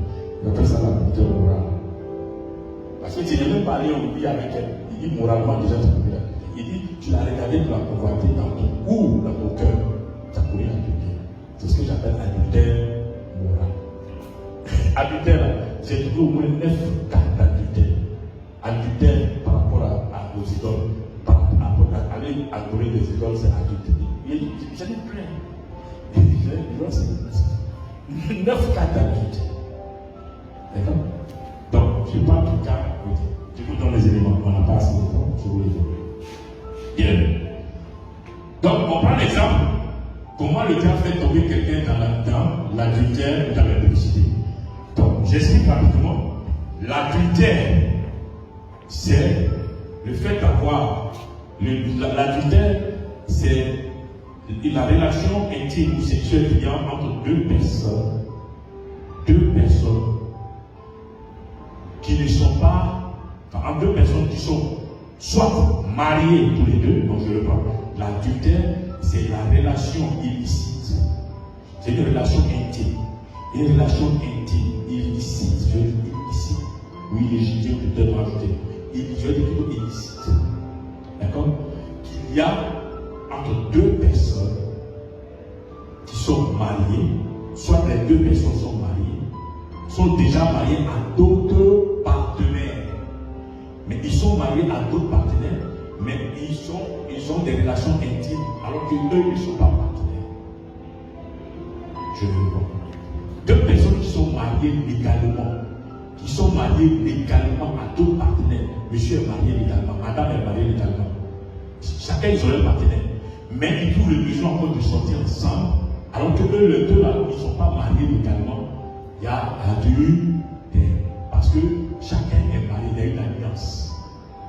D'accord? Le fait que vous puissiez, les autres, vous soyez mariés et que vous ayez une relation intime ensemble, ça s'appelle l'adultère. Maintenant, il y a le cas où, là j'ai pris le cas où les deux partenaires sont en alliance, sont mariés légalement. Maintenant, il y a le cas où c'est un des partenaires qui est marié, soit c'est l'homme qui est marié ou la femme qui est mariée, et puis tu as des rapports avec quelqu'un d'autre qui n'est pas marié. Il y a adultère aussi. Parce que un des partenaires est en alliance avec quelqu'un, donc il y a adultère. Tu comprends? Maintenant, l'impudicité, c'est le fait que deux personnes ne soient pas mariées, n'ont pas d'alliance, mais ils ont des rapports intimes sexuels. C'est ça l'impudicité. Dans d'autres versions, la Bible dit fornication, mais moi j'appelle ça impudicité. Je fais une différence entre impudicité et fornication. La fornication, pour moi, c'est tout contact érotique sans rapport sexuel. Tant qu'il n'y a pas le rapport sexuel intime entre deux personnes, j'appelle ça fornication. Dès l'instant où il y a le contact intime, on appelle ça impudicité si les deux personnes ne sont pas mariées. Et s'il y a un qui est marié, ou les deux, on appelle ça adultère. C'est bon? Très bien. Maintenant, comment le diable procède pour faire tomber les gens dans ces choses-là? Maintenant, je vous montre le procédé. Les démons, ils marchent, ils fonctionnent en plusieurs. Quand ils veulent faire tomber quelqu'un, je vous ai dit, un enfant de Dieu, comment un enfant de Dieu peut tomber dans l'impudicité ou dans l'adultère? Il ne tombe pas facilement. C'est pour ça que je vous ai demandé l'armure du enfant de Dieu. Mais comment le diable réussit à les faire tomber facilement? Il travaille, le diable, les démons travaillent à plusieurs. Ils travaillent à plusieurs. Et ils sont organisés. Vous avez vu la catégorisation des démons là, la maman a lu. Il y a les autorités, les démonations, les esprits méchants, il y en a 4. Donc, ils travaillent en symbiose. Donc, pour faire tomber un enfant de Dieu qui est blindé, qui a toutes les armes de Dieu, c'est pas facile. Ils s'organisent. Et donc, premier esprit qu'ils vont envoyer, c'est la convoitise. La convoitise, les yeux, c'est par là que commence le processus. L'esprit de convoitise, c'est là le processus commence par là, les yeux. C'est les yeux là qui nous créent beaucoup de problèmes. Ok? On se comprend? L'esprit de convoitise. D'accord? Les yeux. Tu peux regarder une personne, tu l'apprécies, n'est-ce pas? Très bien. Tu peux apprécier la personne, elle est belle, elle est ici, tu l'apprécies. Mais dès l'instant où tu commences à nourrir des pensées intimes avec la personne, tu es rentré dans la phase de la convoitise. Donc, le diable, il envoie premièrement l'esprit de convoitise. L'esprit de convoitise, lui, vient. Donc, son rôle, c'est d'attirer tes yeux sur la personne. Et maintenant, toi, comme tes yeux ne sont pas tranquilles, si tu ne sais pas enlever tes yeux, je n'ai pas dit de ne pas regarder. Tu n'es pas, si tu es célibataire, c'est normal. Si tu es mesdames et messieurs, célibataire, c'est normal que tu ne sais pas. Je parle de. Ah, d'accord. Chacun. Si tu es célibataire, tu ne sais pas. Tu as le droit de regarder. Mais il faut faire attention à qui tu regardes. D'accord? Voilà. Tu as le droit de regarder. Si oui, elle est bien habillée, elle est bien machin. Voilà. Mais femme mariée, attention. Si tu es célibataire, femme mariée, attention. Comme tu n'es pas marié, tu peux regarder. Si tu sais toi. D'accord? Voilà. Mais il faut faire attention. Au niveau des yeux, la convoitise. C'est le premier élément, l'esprit de convoitise. Il vient et puis il te prend par les yeux. Tu vois? Maintenant, la Bible dit, Jésus dit, celui qui a regardé une femme pour la convoiter dans son cœur a commis l'adultère avec elle. Donc, par les yeux, les regards, l'esprit de convoitise vient faire le travail. Maintenant que l'esprit de convoitise a fait le travail, tu vois? Maintenant, qu'est-ce qu'il va te dire? La convoitise des yeux. Et ça, vous l'avez. Donc, chaque jour, la personne, c'est pas aujourd'hui. C'est pour ça qu'il dit le coup, vous faites tomber sur son pas facilement. C'est-à-dire qu'aujourd'hui, tu as vu la personne. La personne passée. Demain, tu le vois. Donc, c'est un processus. Tu es dedans. Tous les jours, tu vas voir la personne. À chaque fois, souvent, tu vas voir la personne. Donc, ton esprit, à un moment donné, va passer à un tour. D'accord? Tu commences à convoiter. Convoiter, tu nourris tes pensées, Et ensuite, la Bible dit, tu es rentré dans la convoitise, bon, ok, tu te répands, tu te confesses, tu reviens. Tu te convoites, tu reviens, tu convoites. Bon, tant que c'est pas la femme de quelqu'un, bon, tu dis, c'est pas la femme de quelqu'un, elle est libre, elle est célibataire, je cherche à la garder, ok. Voilà, et tu es rentré dedans, ok. Parce que je parle de l'impudicité, je parle aussi bien de l'impudicité et je parle de l'adultère. D'accord? Bon, tu es dedans. Donc tes yeux ont pris goût à la chose, tu n'arrives plus à te séparer.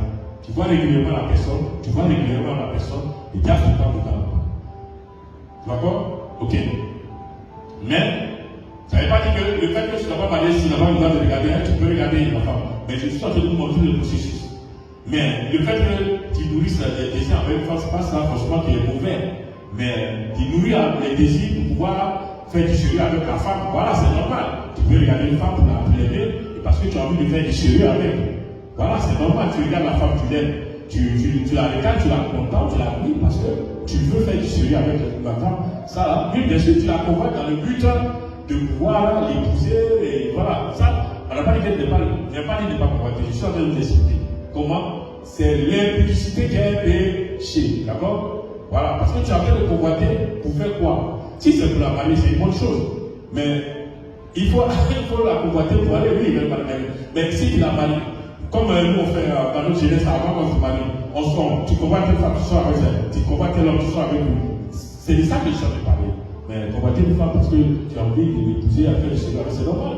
Il faut bien la désirer. Voilà. Mais je parle de convoiter dans le sens pour aller t'amuser, jouer, et puis tu fais rien avec. C'est juste pour t'amuser. Tu convoites celle-là, tu couches avec elle, tu convoites l'autre, voilà, c'est de ça que je suis en train de parler. D'accord? Très bien. L'esprit de convoitiser est bien. Ok? Regarde. Même Jacques dit, Jacques chapitre 1 dit, du verset 13 au verset 15, que personne, lorsqu'il est tenté, ne dise, c'est Dieu qui me tente. Car Dieu ne peut être tenté par le mal et il ne tente lui-même personne. Mais chacun est tenté quand il est attiré et amorcé par sa propre convoitise. Mais, verset 14, Jacques 1, verset 14 dit, mais chacun est tenté quand il est attiré et amorcé par sa propre convoitise. Puis la convoitise, lorsqu'elle a conçu en forme de péché, et le péché étant consommé, produit la mort. Jacques chapitre 1, verset 13 au verset 15. Vous voyez? Donc, la convoitise va dominer tes yeux. Donc, vous voyez, la convoitise va dominer ses yeux. Regardez le processus, comment les démons et les diables font pour faire tomber les enfants de Dieu. Regardez. Donc, tu es rentré dans la convoitise. L'esprit de convoitise a fait le travail. Il est venu, il a fait le travail. D'accord? Tu es rentré dedans. Ok. Si tu es rentré dedans. Après, quel autre esprit qui arrive? Il y a l'esprit d'oubli. L'esprit d'oubli. L'esprit d'oubli, lui, quand il vient, c'est comme s'il venait un froid sur ta conscience. L'esprit d'oubli. Voyez, ils sont organisés. Premier élément, l'esprit de convoitise. Il vient, il active les yeux, il prépare le terrain, tu es mélangé dans ta tête, tu ne peux plus, tu confesses, tu reviens, tu le vois la personne tous les jours, tu le vois. Donc, tu vas te rentrer dans le cycle. Très bien. Ensuite, tu as l'esprit d'oubli. L'esprit d'oubli, lui vient, c'est comme un voile, il va mettre un voile sur ta conscience. Pour te faire oublier même que tu as dit que l'électricité c'est mauvais, tu as oublié l'électricité. Tu as oublié, il appelle l'esprit d'oubli. Regardez le processus. Il t'envoie. Je vous dis, un enfant de Dieu ne pas passer. Quand ils ont réussi à te faire tomber, ça veut dire qu'ils ont goûté le il y a longtemps.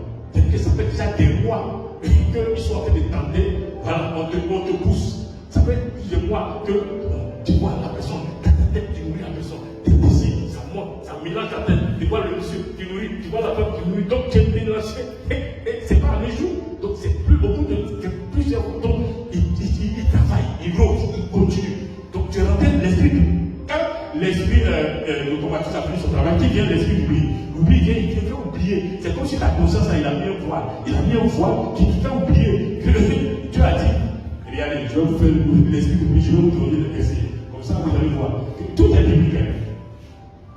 Deutéronome chapitre 8, verset 11, Dieu dit, garde-toi d'oublier l'Éternel, ton Dieu, au point de ne pas observer ses commandements, ses ordonnances et ses lois que je Deutéronome 8, verset 11, dit, garde-toi d'oublier l'Éternel, ton Dieu, au point de ne pas observer ses commandements. Regardez, tu as vu. Deutéronome 8, 11 nous dit ça déjà. Garde-toi d'oublier l'Éternel et regarde Deutéronome. L'esprit d'oubli est venu. Il va te faire oublier les commandements de Dieu. Il est venu travailler. L'esprit d'oubli vient qui travaille. Deutéronome 8, verset 11, regardez déjà. Il dit, garde-toi d'oublier l'Éternel, Dieu des armées. Et c'est commandements. L'esprit d'oubli est venu. Il travaille sur ta conscience. Regardez, il y a un autre verset encore. 1 Corinthiens chapitre 3, verset 16 à 11 dit, ne savez-vous pas que vous êtes le temple du Saint-Esprit et que l'Esprit de Dieu habite en vous? Et au verset 17, 1 Corinthiens 3, au verset 17, la Bible dit, si quelqu'un détruit le temple de Dieu, Dieu le détruira, car le temple de Dieu est saint et c'est ce que vous êtes. Et regardez, 1 Corinthiens 3, à partir du verset 16, verset 17. Regardez 1 Corinthiens chapitre 6, verset 18, il dit, fuyez l'impudicité. Fuyez l'impudicité. Regardez, fuyez, il y a le mot fuir. Quel autre péché qu'un homme commette, ce péché est hors du corps. Mais celui qui se livre à l'impudicité péche contre son propre corps. Vous voyez, l'esprit d'oubli, quand il vient là, il te fait oublier tous ces versets-là. Pourtant, c'est des versets naturels. Vous voyez, l'impudicité te fait détruire toi-même ton propre corps. Donc, l'esprit d'oubli, quand il vient là, l'esprit d'oubli vient, il te fait oublier. Il met combien de fois sur ta conscience. Tu as oublié que Dieu dit, prenez garde de ne pas oublier l'Éternel et ses commandements. Toi, tu as oublié tout. On te dit fuir l'impudicité, tu as oublié. La compatrie a fait son travail. Après, l'esprit d'oubli est rentré. Ensuite, quand l'esprit d'oubli est rentré, tu as oublié. C'est tellement pris dedans dans la ménage que tu as oublié. Maintenant, qui vient l'esprit de séduction. L'esprit de séduction. Tu as vu? Tu as commencé par la compatrie, ça a fini son travail. Après, l'oubli est rentré, l'esprit d'oubli. Maintenant, qui vient l'esprit de séduction. La Bible dit, quand Ève a péché, Adam et Ève ont péché, lorsque Dieu est venu, Adam a dit, c'est la femme que tu as fait tomber là. Quand tu as dit à Ève, pourquoi tu as fait ça? Elle dit quoi? Elle a dit, le serpent m'a séduit. Ça, vous l'avez dans Genèse chapitre 3, verset 13, je vais vite. Genèse chapitre 3, verset 13, il dit, l'Éternel dit à la femme, pourquoi as-tu fait cela? La femme répondit, le serpent m'a séduit. Genèse 3, verset 13. Vous voyez? Il commence par l'esprit de la convoitise, après il t'envoie l'esprit de lui, après maintenant tu vas tout dans la séduction. Puisque la convoitise a fait son travail, tu es mélangé maintenant. Tu as oublié tous les autres versets où Dieu dit, il faut fuir la publicité, où Dieu dit, si tu commets un péché contre ton corps, le péché sexuel, tu as fait le péché contre ton propre corps. Tu as oublié tout ça. Maintenant tu es séduit complètement. Comme tu es séduit maintenant, et puis comme c'est celui qui vient maintenant, la sirène des eaux. Vous voyez? Esprit de convoitise, esprit d'oubli, esprit de séduction. Maintenant qui a eu l'esprit de la sirène des eaux? L'esprit de la sirène des eaux, maintenant il va t'amener. Lui son rôle, c'est de te conduire vers le lieu maintenant pour pouvoir faire commettre ton nudité ou ton adultère. Sinon le cas de personne. Tu vas t'envoyer sur l'hôtel, ou bien tu vas aller dormir c'est le monsieur ou c'est la femme, ou bien voilà, il y en a qui sont courageux, ils vont jusqu'à dormir le monsieur est marié, mais la femme va dormir jusqu'à dans le lit du monsieur. Le lit conjugal. Ou bien la femme est mariée, il y a des gens qui vont toujours dormir dans le lit conjugal de la femme, alors qu'elle est mariée. Il finira dans la tête si ça tourne. Vous voyez, la seule raison, maintenant tu conduis vers le lieu. Tu es déjà avancé, tu es séduit, tu es mélangé, tu as oublié les versets bibliques depuis. Donc toi tu t'en vas. La seule raison t'a conduit. Maintenant quand vous arrivez au lieu d'endroit, qui vient t'accueillir? L'esprit d'infidélité ou d'adultère. C'est lui qui vient t'accueillir. À tout, il te fait à tout. Et tu es bon avec lui. Et puis maintenant, vous êtes rentré dedans. Et puis, tu vois là maintenant. Tu es mélangé. Soit c'est l'esprit d'adultère ou un peu ceci, tu commets l'acte. Vous voyez? Esprit de convoitise, esprit d'oubli, esprit de séduction, esprit de la célébration, esprit d'impudicité ou esprit d'adultère. Ils sont séduits. Ils travaillent en collaboration pour t'envoyer à la casse. Maintenant, si c'est ta convoité pour aller voler, c'est pareil, c'est le même processus. Jusqu'à, au lieu de l'impudicité, tu vas aller voler. Vous voyez comment ils travaillent? Mais le coup a été beauté il y a longtemps. En fait, ça prend du temps pour te faire tomber dans toutes ces choses-là. C'est pas à l'autre juste de conseil tout le monde. Parce que tu vas résister à cause de l'amour que tu as. Vous voyez le processus? Maintenant, prenons un exemple. Avec ce que je vous dis de manière générale, prenons un exemple, un cas. Regardez Ève, Adam et Ève, regardez le processus. On va voir le processus d'Adam et Ève rapidement. Regardez comment le diable a réussi à faire tomber Adam et Ève. La Bible dit, qui sont les Adams de la Bible? Il y a deux Adams. Il y a le premier Adam, qui est Jésus, et le premier Adam qui est Adam, qui est dans le jardin d'Éden, et il y a le dernier Adam. Mais si vous regardez, la Bible dit, regardez, 1 Corinthiens 15, pour vous qui le suivez, 1 Corinthiens chapitre 15, verset 45 dit, c'est pourquoi il est écrit, le premier homme, Adam, devient une âme vivante, le dernier Adam est devenu un esprit vivifiant. 1 Corinthiens chapitre 15, verset 45. Vous voyez? Donc, il y avait deux Adam. Le premier Adam et le dernier Adam. Le premier Adam, il était une âme vivante. Le dernier Adam était un esprit vivifiant. Le dernier Adam, on parle de Jésus. Le premier Adam, c'est celui qui était là-bas qui est tombé. Les deux là, ils ont une particularité. Ils avaient quoi comme particularité? Adam avait le Saint-Esprit en lui. Il était l'enfant de Dieu. Il avait le Saint-Esprit en lui. Avant la chute. Donc, avant la chute, il avait le Saint-Esprit en lui. Un enfant de Dieu. Mais regardez comment il a chuté. Jésus aussi, fils de Dieu, il avait le Saint-Esprit en lui. Mais lui, il n'est pas tombé.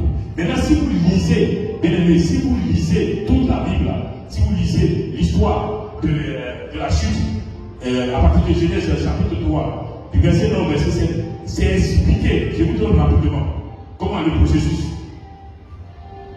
La Bible dit, l'Éternel Dieu donna l'ordre, première, donc, vous voyez, j'ai dit bien, un enfant de Dieu, tu as l'alliance.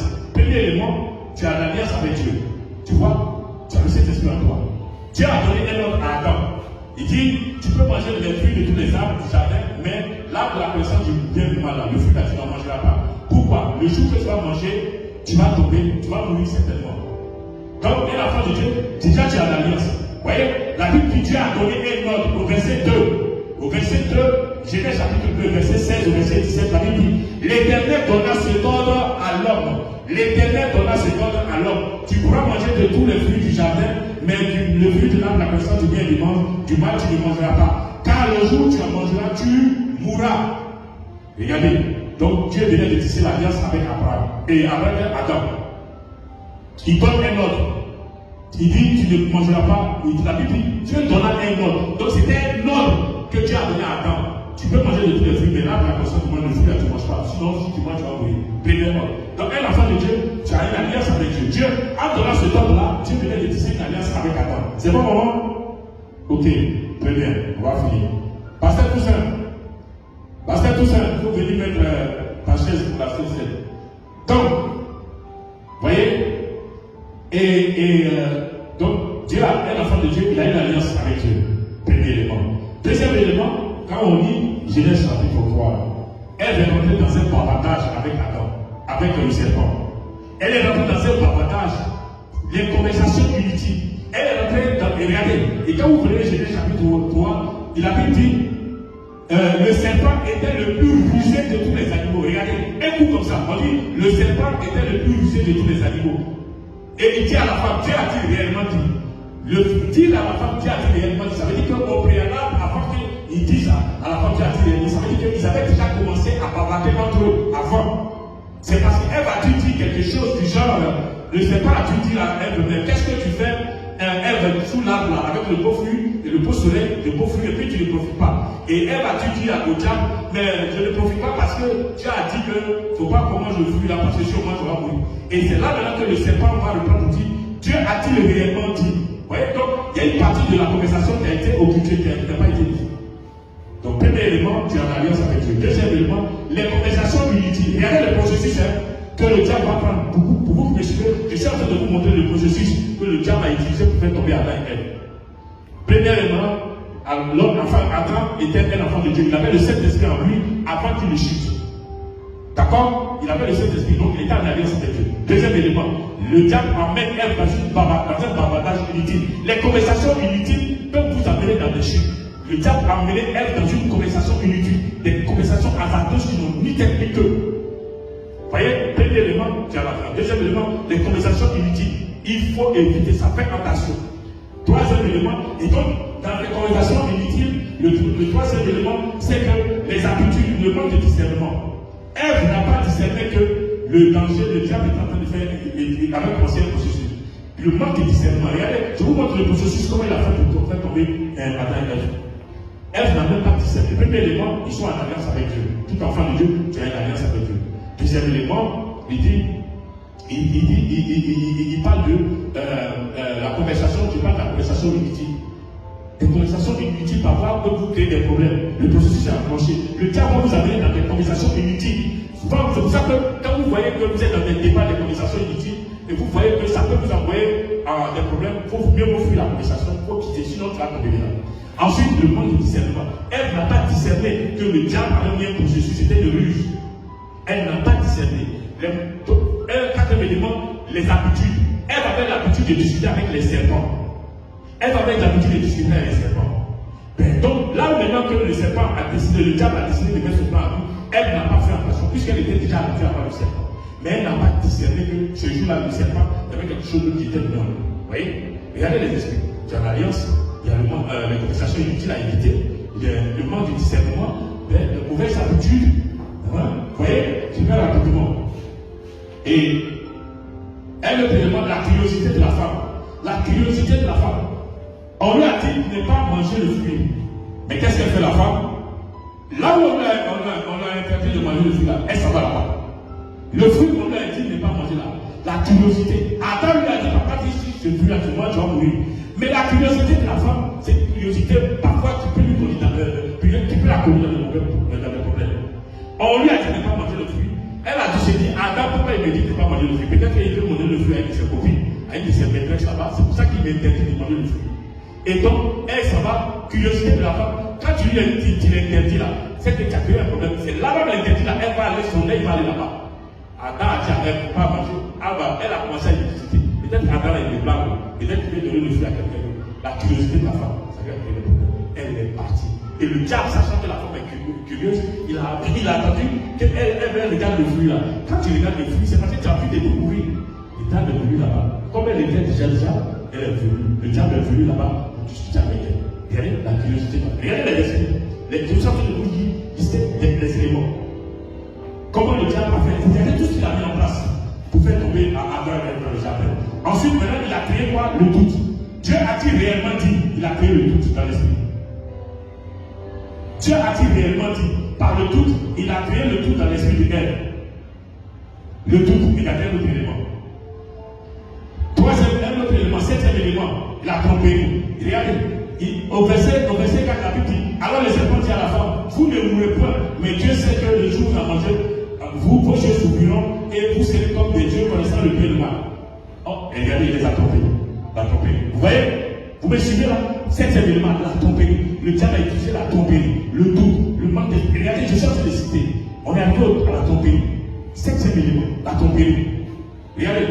Huitième élément, il a utilisé le mensonge. Le mensonge. La Bible dit, le diable dit, mais Dieu sait que le jour où vous en mangerez, vos yeux s'ouvriront et vous serez comme des dieux connaissant le bien et le mal. Mensonge. La Bible dit, le diable est le père du mensonge, mais il a utilisé le mensonge pour amener un dedans. 8e élément. Regardez. 9e élément, il a amené la tentation. Il a amené la tentation dedans. 10e élément, il a amené la convoitise. Verset 6, Genèse 3, verset 6. La femme dit que l'arbre était bon à manger et agréable à la vue, et qu'il était précieux pour ouvrir l'intelligence. Elle prit de son fruit et en mangea, et en donnant aussi à son mari qui était auprès d'elle, et il en mangea. Vous voyez, regardez, la convoitise. Vous voyez l'esprit de convoitise. Et maintenant qu'ils ont mangé, les problèmes se sont créés, la séduction est rentrée dedans. Et la Bible dit, la femme a mangé, elle est partie donner à Adam qui était auprès de lui, auprès d'elle là-bas. Genèse chapitre 6, vous l'avez dedans. Bien aimé, regardez. Il y a au moins 11 éléments. 11 éléments que le diable a utilisés pour faire tomber Adam et Ève.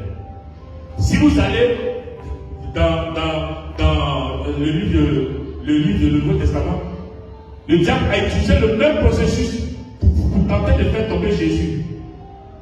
Lisez là, vous avez là-bas, quand Jésus a été baptisé et il s'est retrouvé dans le jardin, dans le désert, la Bible l'a gelé. La Bible dit, quand il a fini de geler 40 jours, le diable est venu le tenter. Il y a eu 3 moyens qu'il a utilisés là-bas. Il a utilisé la nourriture, il a utilisé la gloire. Il dit, mets-toi à genoux, je vais te donner la gloire. Vous avez tout ça. Le temps nous est parti. Je ne peux pas tout vous donner.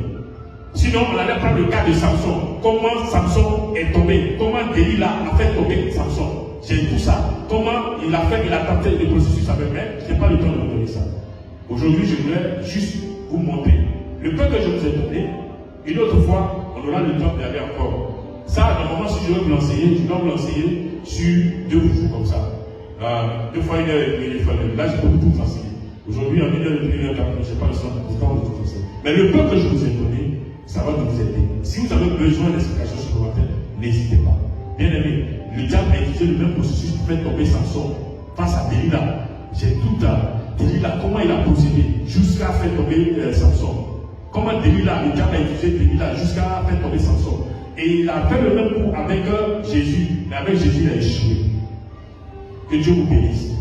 Que Dieu vous bénisse. Aujourd'hui, je voulais toucher ce point, parce que tout ça vient de la Sainte.